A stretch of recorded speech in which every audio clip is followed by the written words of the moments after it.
Lakshmi Srinivasa jewelleries proprietors Duggi Srinivasarao, Duggi Abhinay, IT hub ఎదురుగా Yellandu cross road, Khammam. నమస్తే, welcome to Suman TV. మనం వింటూ ఉన్నాం అంటే ఎక్కువగా చికెన్ లో మనకి వస్తున్న బర్డ్ ఫ్లూ అయితే ఇదేంటి ఇప్పుడు ఒక 4-5 రోజుల నుంచి, ఒక వారం నుంచి ఇది మనకి టాపిక్ అనేది చాలా ఉధృతంగా నడుస్తుంది అనమాట. మన ఉభయ రాష్ట్రాలలో, ఆంధ్ర కానివచ్చు, తెలంగాణ కానివచ్చు, ఈ రాష్ట్రాల్లో బర్డ్ ఫ్లూ అనేది చాలా పెద్ద మొత్తంలో వచ్చింది. సో ఎవరు చికెన్ తినకూడదు, ఎగ్ తినడానికి కూడా ప్రజలంతా భయపడుతున్నారనమాట.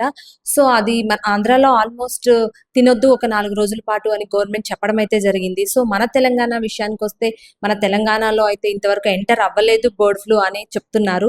సో మనం ఈ రోజు ఆ టాపిక్ గురించి తెలుసుకోవడానికి మనం ఉన్నాం ఖమ్మంలో ఉన్న యానిమల్ డిసీజ్ డయాగ్నోస్టిక్ ల్యాబొరేటరీలో ఉన్నాం అనమాట. మనతో పాటు డాక్టర్ వి అరుణ గారు, అసిస్టెంట్ డైరెక్టర్ ఉన్నారు. సో వారిని అడిగి అసలు ఈ బర్డ్ ఫ్లూ గురించి కానివ్వచ్చు, మనం ప్రజలు భయపడుతున్న వార్తలు ఎంతవరకు వాస్తవాలు ఉన్నాయి, మన తెలంగాణలో అసలు బర్డ్ ఫ్లూ అనేది ఉందా, అసలు ఏంటి అనేది మేడంని అడిగి, మేడం మాట్లాడి కనుక్కోవడానికి అయితే మనం ప్రయత్నిద్దాం. నమస్తే మేడం. మేడం, అంటే ఇప్పుడు చెప్పండి, మనం వింటూ ఉన్నాం బర్డ్ ఫ్లూ గురించి. అంటే ఇప్పుడు చాలా జనాలు అయితే వణికిపోతున్నారు అనమాట. అంటే ఎక్కువగా మనం వెజ్ కంటే నాన్ వెజ్ లవర్స్ ఎక్కువగా ఉన్నారని చెప్పుకోవచ్చు. సో అంటే అసలు ఏంటది, అసలు ఆ టాపిక్ గురించి చెప్పండి. అసలు బర్డ్ ఫ్లూ అనేది మన తెలంగాణలో ఉందా, దాని గురించి చెప్పండి. ఫస్ట్ ఆఫ్ ఆల్ అదొక బర్డ్ ఫ్లూ అనేది ఒక ప్యానిక్ లాగా అయిపోయిందండి. కానీ నిజంగా చెప్పాలంటే మన తెలంగాణలో ఈ రోజు వరకు అయితే బర్డ్ ఫ్లూ అనేది నిర్ధారణ కాలేదు. మన దగ్గర బర్డ్ ఫ్లూ లేదండి. కాబట్టి ఫస్ట్ దాని గురించి ప్యానిక్ అవ్వద్దు పబ్లిక్ ఎవరు. అంటే మేడం, ఇప్పుడు బర్డ్ ఫ్లూ లేదని ఎంత చెప్తున్నప్పటికీ, సో మన పక్కనే ఉన్న రాష్ట్రంలో ఆల్రెడీ గవర్నమెంట్ డిక్లేర్ చేసింది, 4 వారాల పాటు మీరు నాన్ వెజ్ అనేది తినొద్దు, చికెన్ అలాంటివి దూరంగా ఉండండి, ఎగ్ కూడా తినొద్దు అని చెప్తూ ఉన్నారు. సో అంటే పక్క రాష్ట్రాల్లో ఉన్నది మన దగ్గరకు వచ్చే అవకాశం లేదంటారా? ప్రజలు ఎలాంటి జాగ్రత్తలు తీసుకోవచ్చు అని మీరు చెప్తారు?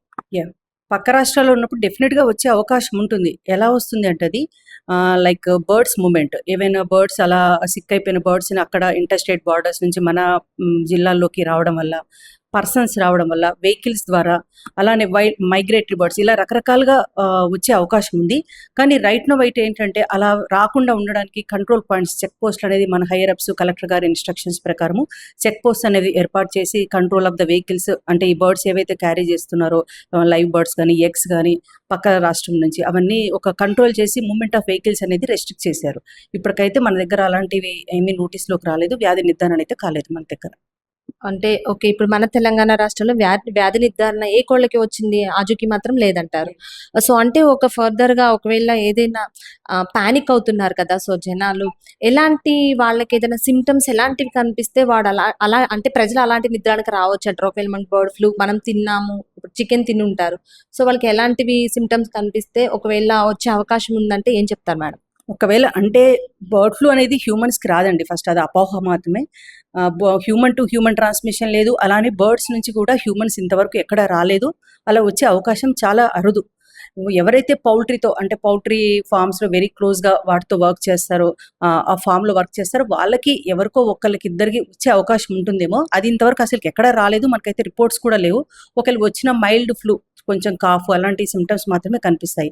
కానీ మనం ప్రాపర్గా బాయిల్ చేసుకొని, కుక్ చేసుకొని తింటాం కాబట్టి, మన ఇండియన్ స్టైల్ ఆఫ్ కుకింగ్ అలా ఉంటుంది కాబట్టి మనకు బర్డ్ ఫ్లూ వచ్చే అవకాశము లేదు. అలాంటి అపోహ కూడా పెట్టుకోవద్దు, ఎవరు భయపడాల్సిన అవసరం లేదు. అంటే మేడం, మన ఖమ్మంలో చూడొచ్చు చాలా, అంటే ఎన్ని కోళ్ల ఫార్మ్స్ ఉండి ఉండొచ్చు అంటారు? మన దగ్గర బ్రాయిలర్స్, లేయర్స్ అంటే కమర్షియల్ అంటారండి. ఇవి దాదాపు ఒక 116 ఫార్మ్స్ దాకా ఉన్నవి. అందులో బ్రాయిలర్స్ ఉన్నాయి, కొన్ని లేయర్స్ కూడా ఉన్నవి. అయితే ముఖ్యంగా ఏంటంటే పౌల్ట్రీ ఫార్మర్స్కి మేము విజిట్ చేసినప్పుడు, ఇప్పుడు హైయర్ అప్స్ ఇన్స్ట్రక్షన్స్ ప్రకారం మన స్టాఫ్ అందరూ ఎంగేజ్ అయినారు. ఈ ఫార్మ్స్ అన్ని రెగ్యులర్గా విజిట్ చేస్తున్నారు. విజిట్ చేస్తూ ప్రతి ఒక్క ఫార్మర్కి, అలానే చాలామంది ఫార్మర్స్ కూడా ఒక గ్యాదర్ చేసి వాళ్ళకి ఒక మీటింగ్ లాగా కండక్ట్ చేసి వాళ్ళకి బయోసెక్యూరిటీ మెజర్స్, అంటే జీవ నియంత్రణ పద్ధతులు, అవి ఏం పాటిస్తే మనకి ఈ వైరస్ కానీ ఇలాంటి మన ఫామ్లోకి రాకుండా ఉంటాయి కానీ అని ఎక్స్ప్లెయిన్ చేస్తున్నారు. దాంట్లో ముఖ్యంగా ఏంటంటే పౌల్ట్రీ ఫార్మర్స్ మేము చెప్పేది థరో డిస్ఇన్ఫెక్షన్.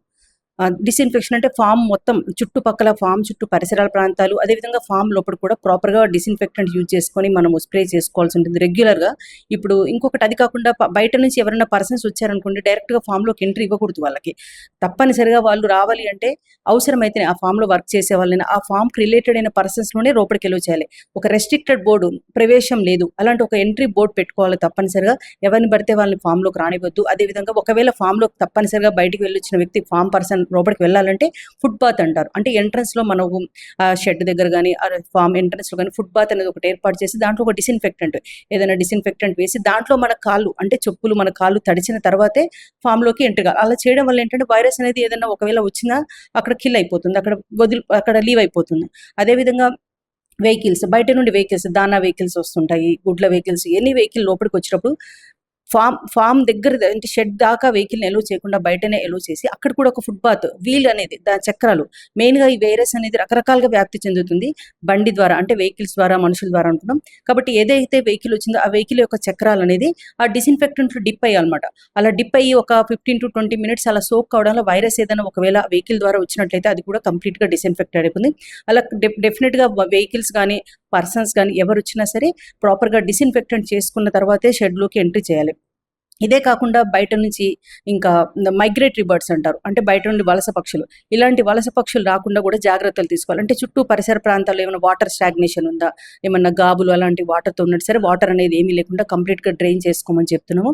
స్టాగ్నేషన్ అంటే చిన్న చిన్న మురికి గుంటలు ఆ ఫామ్ షెడ్ చుట్టూ ఏమైనా ఉన్నట్టయితే అవి కంప్లీట్గా నీట్గా ఉండాలి. బుషెస్ కానీ చెత్త చెదారం లేకుండా స్టాగ్నేషన్ ఆఫ్ వాటర్ లేకుండా చూసుకోమన్నా. ఎందుకంటే దీనివల్ల దోమలు ఈగల ద్వారా కూడా వ్యాప్తి చెందే అవకాశం ఉంటుంది. కాబట్టి పరిసర ప్రాంతాలు అనేది చాలా క్లీన్గా మెయింటైన్ చేయాలి.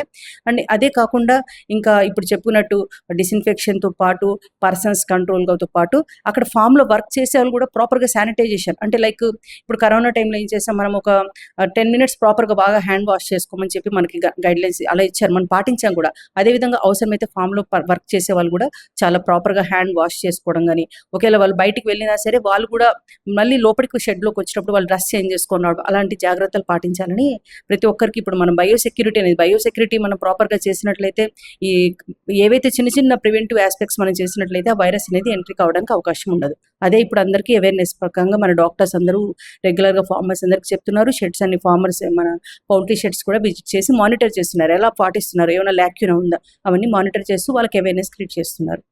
అంటే మేడం ఇప్పుడు మనం చూస్తున్నాం ఒకవేళ ఇన్ కేస్ ఏదైనా మన కోళ్ల ఫామ్ లో బర్డ్ ఫ్లూ వచ్చింది అనుకోండి, సో వాటిని ఎక్కువగా మీరు డాక్టర్స్ ఇస్తూ ఉంటారు, వాటిని గోయి తీసి దాంట్లో పెట్టేయడం కానీ అలాంటి. కానీ ఇప్పుడున్న వాళ్ళు ఏం చేస్తున్నారంటే అవి తీసుకెళ్లి మళ్ళీ నదుల్లో పడేయడం చేయడం వల్ల మళ్ళీ అది చేపలు తినడం వల్ల మళ్ళీ అదే చేపలు తీసుకొచ్చి మన జనాలు అనేది తింటూ ఉన్నారన్నమాట. సో అలాంటివి చేయడం వల్ల మనకి జరిగే అనర్థం ఏంటంటారు? సో వాళ్ళు తీసుకోవాల్సిన సూచనలు ఏంటంటారు? ఇప్పుడు మీరు అన్న ప్రకారం ఏదైనా మోర్టాలిటీ అంటే కోళ్ళు ఏమైనా చనిపోయి ఉంటేనండి, ఫస్ట్ థింగ్ వాటి ప్రాపర్ డిస్పోజల్ అంటే వాటి ఒక క్రమ పద్ధతిలో మనకి ఒక సిస్టమేటిక్గా డిస్పోజ్ చేయడం వెరీ వెరీ ఇంపార్టెంట్. దాని ప్రకారం ఎక్కడ మోర్టాలిటీ జరిగినా మన డాక్టర్స్ చెప్తున్నారు, ఈవెన్ 1-2 చోట్ల ఇన్సిడెంట్స్ జరిగినా సరే మా వాళ్ళు అక్కడ స్ట్రిక్ట్గా ఉండి ఒక 6 feet గొయ్యి తీపిచ్చి ఆ బర్డ్స్ అన్నిటిని అందులో వేపిచ్చేసి సున్నము, లైమ్ ప్లస్ సాయిల్ ఈ 3 అలా మిక్స్ చేస్తూ వాటిని లేయర్గా మొత్తం ప్రాపర్ డిస్పోజ్ చేయించాలి. అది జరుగుతుందా లేదా ప్రతి ఒక్క దగ్గర చూడమని చెప్పి కూడా ఏదైనా జరిగితే అంటువార్డ్ ఇన్సిడెంట్ జరిగితే అలా చేయించాలని చెప్పి కూడా చెప్తున్నాం డాక్టర్స్కి, అదే మానిటర్ చేస్తున్నారు. ఇంకొకటి మీరు అడిగిన దాని ప్రకారం ఇప్పుడు ఫిష్ అన్నారు, అలా ఫస్ట్ థింగ్ ఏంటంటే prevention and control of infections and contagious act 2009 ప్రకారం disposal of any dead carcass either ఏది షీప్ కావచ్చు, గోట్ కావచ్చు, పౌల్ట్రీ ఎనీథింగ్ చనిపోయిన బాడీని వాటర్ బాడీస్లో కానీ, కెనాల్స్లో కానీ, చెరువుల్లో కానీ, కుంటల్లో కానీ, డ్రైడ్ వెల్స్లో కానీ, నదుల్లో కానీ దేంట్లో వేయకూడదు. It's a crime. అలా చేయడం అనేది క్రైమ్ అండి. అలా జరుగుతున్నట్టయితే మా నోటీస్ వర్క్ అయితే ఇంతవరకు ఎక్కడ రాలేదు ఇక్కడ పరిసర ప్రాంతాలు. ఎందుకంటే మేము స్ట్రిక్ట్గా విజిలెన్స్ పెట్టాము, డాక్టర్స్ అందరూ అవి తప్పనిసరిగా చూడాలని. ఇప్పటివరకు అయితే అలా ఎవరు చేస్తున్నట్టు మా నోటీస్కి అయితే రాలేదు. ఒకవేళ అలాంటిది ఏదైనా చేస్తే మాత్రం డెఫినెట్గా వాళ్ళ మీద తగు చర్యలు తీసుకోవడం అయితే ఉంటుందండి. అలా వేయడం అనేది తప్పు, వేయకూడదు కూడా. అండ్ ఇంకొకటి ఫిష్ ద్వారా అన్నారు, ఓకే ఏదైనా సరే అలా వేశారు అంటే దట్ ఈజ్ ఇన్ఫెక్టెడ్ మెటీరియల్ కాబట్టి ఫిష్ తీసుకున్నా సరే మళ్ళీ దాని నుండి ఒక ఫుడ్ చైన్ ద్వారా హ్యూమన్స్కి ఏదో ఒక మైల్డ్ అయితే అడ్వర్స్ సిమ్టమ్ అయితే ఉండకుండా అయితే ఉండదండి. ఓకే మేడం, అంటే ఇప్పుడు మనం బర్డ్ ఫ్లూనే అంటే దాంతో పక్కన పెడితే ఇప్పుడు నాన్ వెజ్ అంటే ఎక్కువగా రెగ్యులర్గా తీసుకునే వాళ్ళు ఉంటుంటారు, ఎగ్ కానివ్వచ్చు, సో చికెన్ కానివ్వచ్చు. ఇప్పుడు ఇలాంటి పానిక్ సిచ్యువేషన్స్ లో ఒకవేళ తీసుకోవాలి అంటే ఎలాంటి ప్రాపర్ గా మనం ఫాలో అయ్యే రూల్స్ తినొచ్చు అని చెప్తారు? ఫస్ట్ థింగ్ ఏంటంటే మన దగ్గర డిసీజ్ లేదండి, ఫస్ట్ అది మన మైండ్ లో పెట్టుకోవాలి. సెకండ్ థింగ్ ఏంటంటే అసలు భయపడాల్సిన అవసరమే లేదు. రెగ్యులర్ గా we can take high protein and మనకి అఫోర్డబుల్ ప్రైస్ లో మనకి ఈ అందుబాటులో ఉండేది అంటే చికెన్, ఎగ్. కాబట్టి daily you can take, no problem. But one thing precautions ఏం తీసుకోవాలంటే ఏది పచ్చిగా తీసుకోకూడదు. అంటే మీట్ మన చికెన్ అయితే పచ్చిగా తీసుకోము, బట్ బాయిలింగ్ అనేది ప్రాపర్ కుకింగ్. వండేటప్పుడు ఏంటంటే మధ్య మధ్య టేస్ట్ బాగుందా లేదని కొంచెం టేస్ట్ చూడడం అలాంటివి చేయకూడదు. ప్రాపర్గా కుక్ అయిపోయేదాకా దాన్ని మనం టేస్ట్ చేయకూడదు. సెకండ్ థింగ్ ఏంటంటే ఎగ్స్ వచ్చేస్తే కంప్లీట్ బాయిల్ కావాలి. అలా బాయిల్ కాకుండా అందులో యోక్ రన్నీగా ఉండడము, కంప్లీట్గా కుక్ కాకుండా ఉన్న ఎగ్స్ తీసుకోవడము, అలాగే కొంచెం రా ఎగ్స్ కానీ కొంతమంది రా ఎగ్స్ తీసుకునే అలవాటు ఉంటుంది, అలా రా ఎగ్స్ తీసుకోకపోవడము కూడా చాలా బెటర్. ఏదైనా సరే కంప్లీట్ బాయిల్ చేస్తూ అట్లీస్ట్ ఒక 70 to 80 డిగ్రీ సెంటిగ్రేడ్ టెంపరేచర్ దగ్గర హాఫ్ అన్ అవర్ మెయింటైన్ చేస్తూ మనం కుక్ చేసాము అంటే ఐదర్ చికెన్ కావచ్చు, ఎగ్స్ కావచ్చు, నథింగ్ విల్ హ్యాపెన్, సేఫ్గా మనం తీసుకోవచ్చు, నథింగ్ టు వరీ అండి. ఓకే, చూసాం. అంటే ఇక్కడ మన ల్యాబ్ అధికారులు కానివ్వచ్చు, డాక్టర్లు కానివ్వచ్చు, అసలు ఈ డిసీజ్ అయితే ఇక్కడ ఏం లేదు అని చెప్తున్నారు. అంతేకాకుండా రాగా తినడం వల్లే మనకి ప్రాబ్లమ్స్ వస్తాయి. సో దాన్ని ప్రాపర్గా కుకింగ్ చేసుకుంటే మనకి ఎలాంటి ప్రాబ్లమ్స్ రాదని చెప్తున్నారు. అంటే ఇక్కడ మనకి గవర్నమెంట్ వారు నిర్ధారించబడింది కాబట్టి మనకి ఇలాంటిది ఏం లేదని, మనకి కంపల్సరీ ప్రోటీన్ ఫుడ్ అవసరం. డైలీ పిల్లలకి ఎగ్స్ పెడుతూ ఉంటాం. సో ఏ భయం లేకుండా చికెన్ కానీ ఎగ్స్ కానీ పిల్లలకి డైలీ అందించండి, వాళ్ళకి మంచి ప్రాపర్ డైట్ ఇవ్వండి అని వైద్యులు అయితే చెప్పడం జరుగుతుంది అనమాట. సో మనం ఎలాంటి సంకోచం లేకుండా పిల్లలకి కానివచ్చు, పెద్దవాళ్ళు కానివచ్చు, మనం డైలీ ఎగ్ తీసుకోవడం, చికెన్ తీసుకోవడం అయితే కంటిన్యూ చేయొచ్చు. సో దాన్ని అయితే మనం తినే ముందు మంచిగా బాయిల్ చేసుకొని తినడం అయితే కంపల్సరీ. సో రాగా మాత్రం తినొద్దు ఎప్పుడైనా సరే, ఈ డిసీజ్ టైంలోనే కాదు మిగిలిన టైంలో కూడా రాగా తినకూడదు అని చెప్తున్నారు. సో ఇలాంటి రూల్స్ ఫాలో చేస్తే మనకి ఎలాంటి డిసీజెస్ రావచ్చు, కంప్లీట్గా హెల్దీగా మనం నాన్ వెజ్ అయితే ఎంజాయ్ చేయొచ్చు అని చెప్పడం అయితే జరుగుతుంది.